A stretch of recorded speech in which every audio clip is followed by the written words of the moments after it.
PPP విధానంలో medical కాలేజీలను నిర్మించేందుకు పిలిచిన టెండర్స్లో ఒకే ఒక్క సంస్థ బిడ్ దాఖలు చేసింది. ఉమ్మడి కర్నూలు జిల్లా ఆదోనిలో మెడికల్ కాలేజీని నిర్మించేందుకు హైదరాబాద్కు చెందిన కిమ్స్ ముందుకు వచ్చింది.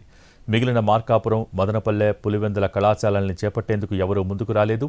మొత్తం 4 కాలేజీలను పీపీపీ విధానంలో నిర్మించేందుకు ఏపీ ఎంఎస్ఐడిసి టెండర్లను ఆహ్వానించింది. దీనికి సంబంధించిన గడువు సోమవారం ముగిసింది. అయితే ఈ 4 కాలేజీల్లో ఒక్క ఆదోని కాలేజీకి మాత్రమే కిమ్స్ బిడ్ దాఖలు చేసింది. దీనికి కారణాలపై చర్చిస్తామని అధికారులు తెలిపారు.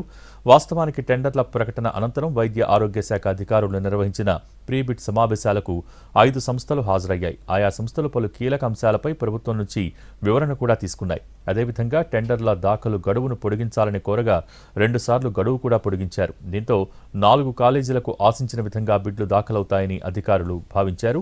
కానీ సోమవారం టెండర్ల గడువు ముగిసే సమయానికి కేవలం ఆదోని ఆసుపత్రికి మాత్రమే బిడ్ దాఖలు కావడంతో బిత్తరపోవటం అధికారుల వంతైంది.